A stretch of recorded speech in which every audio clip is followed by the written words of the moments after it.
જય હિન્દ, જય ભારત. નીતિશભાઈ પટિયાલ, સામાજિક કાર્યકર્તા અને 22 લોકસભા ભરૂચ અપક્ષ ઉમેદવાર. આજ રોજ ભરૂચ જિલ્લા કલેક્ટર સાહેબને એક રજૂઆત કરવા આવ્યા છે.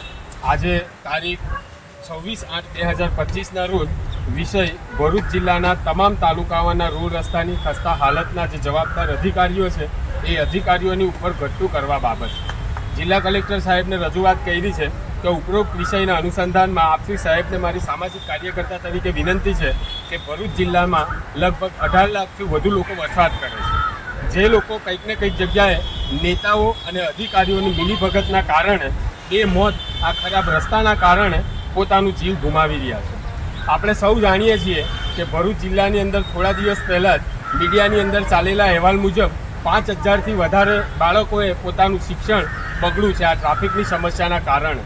તો મારી જિલ્લા કલેક્ટર સાહેબને એ વિનંતી છે આ આવેદનપત્ર થકી કે આ સારા રોડ રસ્તા આપવાની જે અધિકારી, જે સરકાર, જે નેતાની જવાબદારી છે એ નેતાઓની ઉપર ઘટતું કરી કાયદેસર કરી ભરૂચ જિલ્લાની જે સમગ્ર જનતા આજે ખરાબ રોડ રસ્તાને લીધે ટ્રાફિકની સમસ્યાથી જે ત્રાહિમામ પુકારી ઉઠી છે તો આ જનતાને આ સમસ્યામાંથી વહેલી તકે નિવારણ આવે.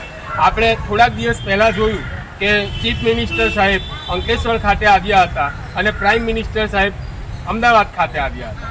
રાતોરાત જો રસ્તા બની જતા હોય તો આ જાહેર રસ્તાની જે માલિકી છે એ માલિકી આમ જનતાની છે.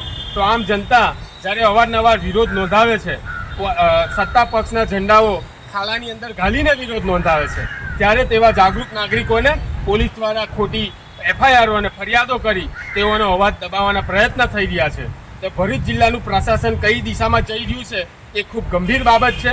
મારી જિલ્લા કલેક્ટર સાહેબને આજે આ આવેદનપત્ર થકી ખાસ વિનંતી છે કે આ ખરાબ રોડ રસ્તાની જે પરિસ્થિતિ જિલ્લાની અંદર વર્તાય છે તો આના જે મૂળમાં જાઓ અને મૂળ આનું શું છે કે સારા રસ્તા આપવાની જવાબદેહી કોની છે અને એ લોકો જો એમની જવાબદેહીથી એ ના કરી શક્યા હોય, પૂરી ના કરી શક્યા હોય તો તેઓની ઉપર કાયદાની ધબે ઘટતું કરી એ લોકોને જેલ ભેગા કરવાના કવાયતો આપશ્રી તરફથી હાથ ધરવામાં આવે એવી વિનંતી કરી છે.